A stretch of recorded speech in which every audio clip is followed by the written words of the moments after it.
1 Kings chapter 7. But Solomon took 13 years to build his own house, so he finished all his house. He also built the house of the forest of Lebanon. Its length was 100 cubits, its width 50 cubits, and its height 30 cubits, with 4 rows of cedar pillars and cedar beams on the pillars. And it was paneled with cedar above the beams that were on 45 pillars, 15 to a row.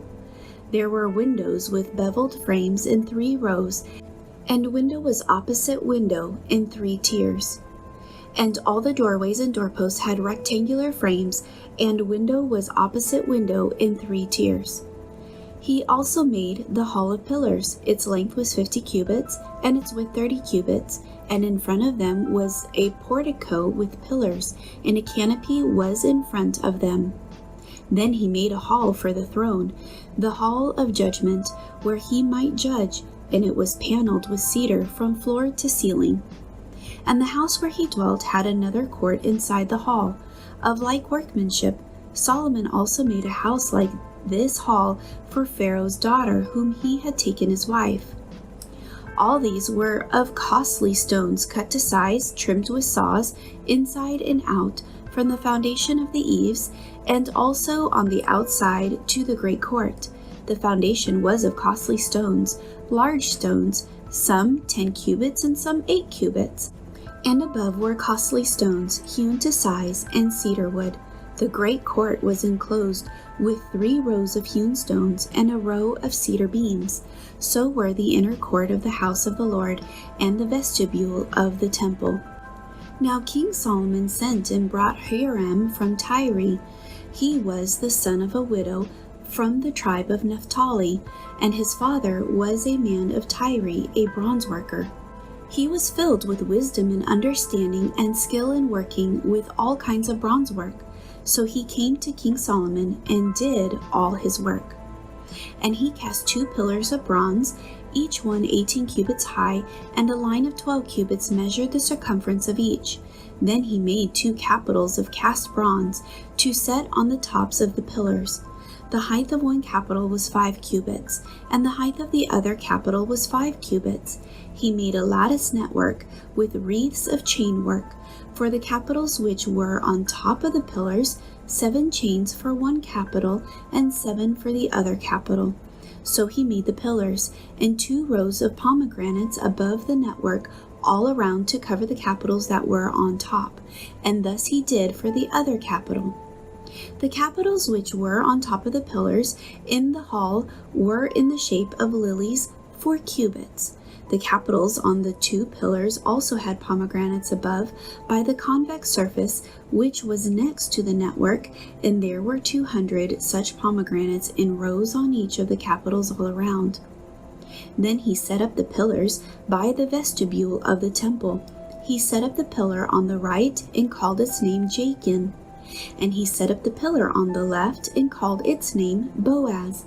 The tops of the pillars were in the shape of lilies, so the work of the pillars was finished. And he made the sea of cast bronze, 10 cubits from one brim to the other. It was completely round. Its height was 5 cubits, and a line of 30 cubits measured its circumference. Below its brim were ornamental buds encircling it all around, 10 to a cubit, all the way around the sea. The ornamental buds were cast in 2 rows when it was cast. It stood on 12 oxen, 3 looking toward the north, 3 looking towards the west, 3 looking towards the south, and 3 looking toward the east.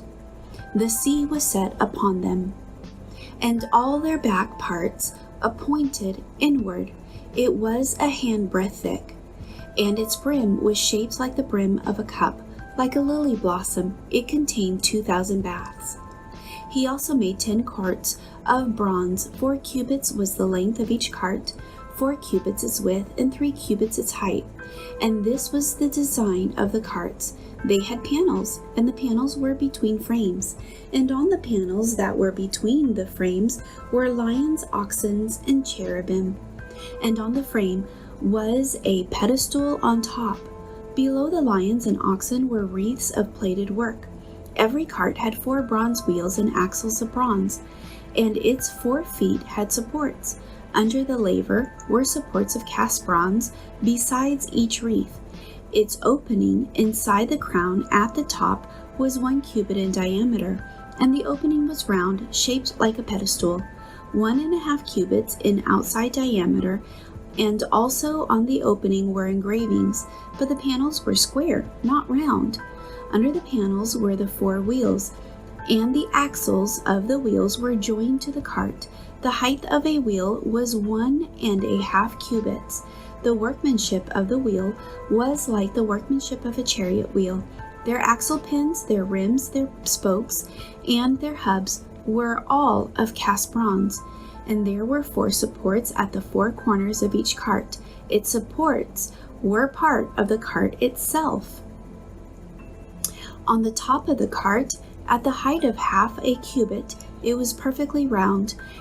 And on the top of the cart, its flanges and its panels were of the same casting. On the plates of its flanges and on its panels he engraved cherubim, lions, and palm trees wherever there was clear space on each, with wreaths all around.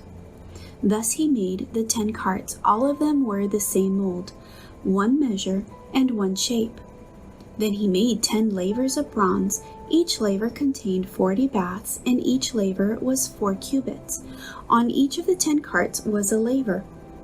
And he put 5 carts on the right side of the house, and 5 on the left side of the house. He set the sea on the right side of the house toward the southeast. Harem made the lavers and the shovels and the bowls. So Harem finished doing all the work that he was to do for King Solomon for the house of the Lord. 2 pillars, the 2 bowl-shaped capitals that were on top of the 2 pillars, the 2 network coverings, the 2 bowl-shaped capitals which were on top of the pillars, 400 pomegranates for the 2 network, 2 rows of pomegranates for each network to cover the 2 bowl-shaped capitals that were on top of the pillars, 10 carts and 10 lavers on the carts, 1 sea and 12 oxen under the sea, the pots, the shovels, and the bowls. All these articles which Harem made for King Solomon for the house of the Lord were of burnished bronze. In the plain of Jordan the king had them cast in clay molds between Succoth and Zaratan. And Solomon did not weigh all the articles, because there were so many. The weight of the bronze was not determined. Thus Solomon had all the furnishings made for the house of the Lord, the altar of gold, and the table of gold on which was the showbread, the lampstands of pure gold, 5 of the right side and 5 on the left side in front of the inner sanctuary, with the flowers and the lamps and the wick trimmers of gold, the basins, the trimmers, the bowls, the ladles, and the censers of pure gold, and the hinges of gold, both for the doors of the inner room, the most holy place, and for the doors of the main hall of the temple. So all the work that King Solomon had done for the house of the Lord was finished, and Solomon brought in the things which his father David had dedicated, the silver and the gold and the furnishings. He put them in the treasuries of the house of the Lord.